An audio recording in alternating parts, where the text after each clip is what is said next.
So she started to get worried. So what she did was she decided, well, the best thing I could do is run away. John Marshall High School records show she ran away. She was a runaway, and that her grandparents knew she wasn't in danger. Back in those days, when kids went missing, it was a runaway. Today, it could be very, very bad. You know, back in the day when I was a kid and she was a kid and all that stuff, things were much different. We all know this. So they knew they had her classified as a runaway. Well, she ran away to New York City. She ended up in Manhattan working as a bartender. Okay, at probably age 15. At that time, she was still 15. How does a girl pass herself off as a 21-year-old at 15? That's what I'm telling you, man. She was tall, and she was drop-dead gorgeous, and she looked every bit of 21 when she was 15. That's why they use her as a model, because that's what they like. The young girls that look older, and they can keep them in business for longer. So that's how she did it. And then she was pregnant, and it was starting to show. And I don't know how they cracked it, but somebody figured it out that she was a runaway and called the police.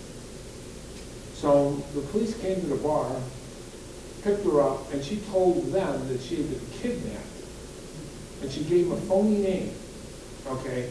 It was a major TV star. I don't remember who, off the top of my head, who that was. And I couldn't even remember it for the life of me when I wrote the book. But it was a well-known, it was either like Marilyn Monroe or some big Hollywood name. She gave the cops as her real name. So the FBI jumped in on this because it's an interstate situation. You know, they thought she lived in California, come from Hollywood. She was kidnapped and brought to New York City. They found out soon enough who it was, and they incarcerated her in a juvenile facility. Well, when it came time to have the baby, that's how her parents found out, her grandparents found out that she was pregnant. That's how. Because the police said, she's pregnant. So they took her to the hospital, first of all, as they do everybody that's been kidnapped. And the doctors come back with, she's going to have a baby. Well, if you couldn't see it by then, you were blind. But the fact was, so they put her into the detention facility somewhere south of here. Somewhere south of Cleveland. I don't remember what the facility is. I don't think it's still there. Well, she eventually, her grandparents were left with all these decisions to make. That was it. It was just that way. Because she was a kid. She can't make these decisions, not Dave. She did not want to give up the baby. No how, no way. So it was getting to the point where she had to go somewhere, so they took her to St. Anne's Home for Unwed Mothers, okay, which was, I guess, located up on the Wisey Estate near Fair Hill on the east side, near University Circle. Somewhere up in that general area. That's where it used to be. And we're going to show you some pictures of all these places, because we have them. But I just want to wait till we're done. I want you, if you have any questions, please stop me and ask me. Okay, please, don't worry about it. We've got plenty of time. So, go ahead and ask me. She had the baby. She said the nuns there were brutal to her.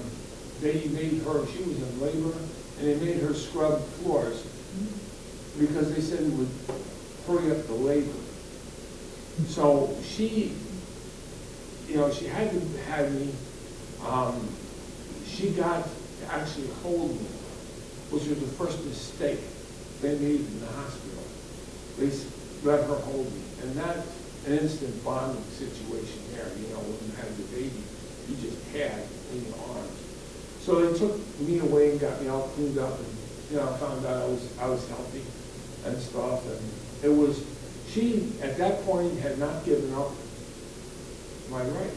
She said, no, I'm not gonna raise him. Well, that led to a real problem because here I am, being bounced around, and stuff. And between the hospital, I was between the infant home And then after I got a little older, they sent me out to Palmerdale. In between, there was a lot of foster homes, a lot of them. And the biggest problem with that system was I was getting beaten constantly, not by the foster parents, but by the kids. Nobody taught me anything. I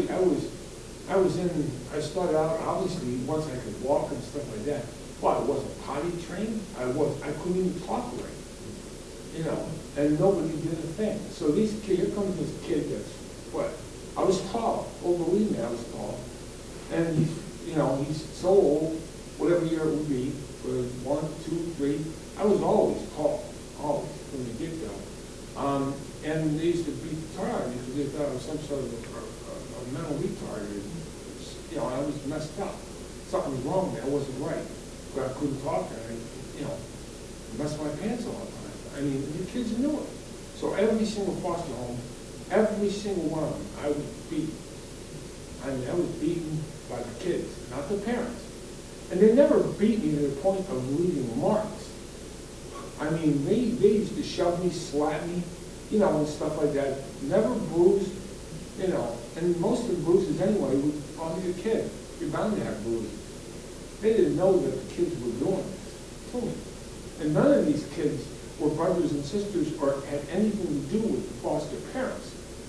You follow me? The mom and the foster mom and the foster dad were basically just a place where they could bring kids. And that's it. There was no blood relationship. So these children were not theirs. They were some other poor unfortunate kid. And it seemed that I was always at the brothers. I was getting my butt kicked every single day of the week. It got to the point where I used to hide in the basement. I used to sneak out. I found a rocker, a horse rocker, and I used to rock in that thing all day long. I never came up for lunch. I just kept rocking on it because this way they didn't know where I was until it was time to eat supper. I could hide there and I wouldn't get beaten. This is the way it was for me for 4 years, 4 solid years.